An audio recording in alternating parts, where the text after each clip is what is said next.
საერთაშორისო სავალუტო ფონდი მიიჩნევს, რომ ეროვნულმა ბანკმა მმართველობისა და დამოუკიდებლობის გაძლიერების მიმართულებით გარკვეული ნაბიჯები უკვე გადადგა. როგორიცაა მაგალითად მმართველი საბჭოს, ვაკანტური ადგილების შევსება და საბჭოში არააღმასრულებელი წევრების უმრავლესობის უზრუნველყოფა. თუმცა ფონდი მიუთითებს, რომ დამატებითი ნაბიჯებია გადასადგმელი. მათ შორის საჭიროა ეროვნული ბანკის გადაწყვეტილების მიღების მოდელის შეცვლა, საპრეზიდენტო გადაწყვეტილების მოდელიდან კოლეგიალურ მოდელზე გადასვლა.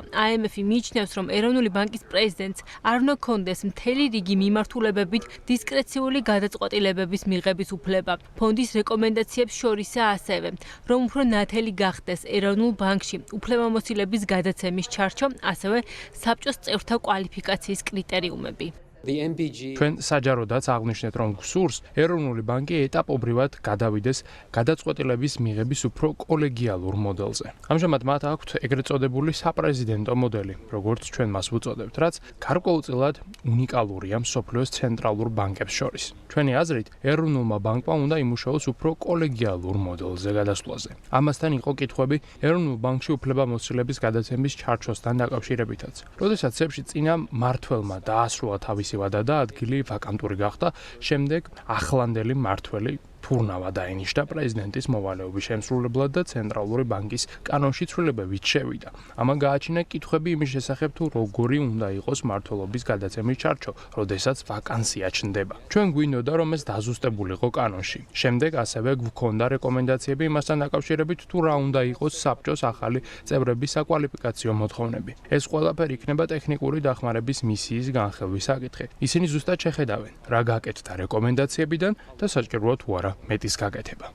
სპეციალისტების ნაწილი აცხადებს, რომ სავალუტო ფონდის რეკომენდაცია გონივრულია იმ ფონზე, რომ საერთაშორისო პრაქტიკის თანახმად ცენტრალური ბანკების უმეტესობაში მართვის სწორედ კოლეგიალური მოდელია, რაც იმას ნიშნავს, რომ მთელი რიგი საკითხების მიმართ გადაწყვეტილებას დისკრეციულად არა პრეზიდენტი, არამედ მმართველობითი საბჭო ხმათა უმრავლესობით იღებს. მათი თქმით, აღნიშნული მოდელი ზოგადად ცენტრალური ბანკის მეტ დამოუკიდებლობას და პოლიტიკური გავლენების რისკებისგან დაზღვევას უზრუნველყოფს. სპეციალისტები ამბობენ, რომ თუკი მაგალითად 2 წლის წინ ეროვნულ ბანკში მმართველობის სწორედ კოლეგიალური მოდელი იქნებოდა, იმჟამინდელი პრეზიდენტის მოვალეობის შემსრულებელი ნათია თურნავა ვერ შეძლებდა ერთპიროვნულად 2023 წლის სექტემბერში საერთაშორისო სანქციების აღსრულების შესახებ საგამონაკლისო წესი მიიღო. ნორმალურ ქვეყანაში, რომელშიც კანონი უზენაესია და რომელშიც საბჭოს წევრები თუ იქნება მმართველობითი საბჭოს მოდელი პასუხისმგებლობას იგრძნობენ და ექნებათ რიდი, ესე ვთქვათ, კანონის, თუ რაღაცას არასწორად, როგორც კოლეგიური ორგანო გადაწყვეტენ, მათი პასუხისმგებლობა დადგება, რა თქმა უნდა, უფრო რთულია რომ აკონტროლოს 9 წევრი, იმიტომ რომ 9-ს უნდა ქონდეს ეს ინტერესი, რომ პოლიტიკური შემოიტანოს დაკვეთა, ვიდრე ერთი პირი, რომელიც უფრო მარტივი საკონტროლებელია, ხო?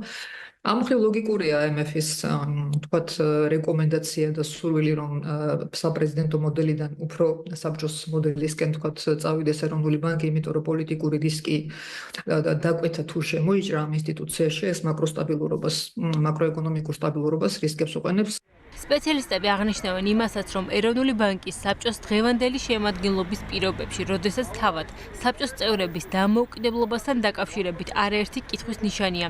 საეჭვოა, რომ სავალუტო ფონდის მიერ შემოთავაზებული ცვლილებები მარეგულირებლის მეტ რეალურ დამოუკიდებლობას უზრუნველყოფს. თუმცა მათი თქმით, როგორც ჩანს, საერთაშორისო საფინანსო ორგანიზაციისთვის მაინც მნიშვნელოვანია, რომ საქართველოს ეროვნული ბანკის მმართველობის მოდელი საერთაშორისო პრაქტიკის შესაბამისი იყოს.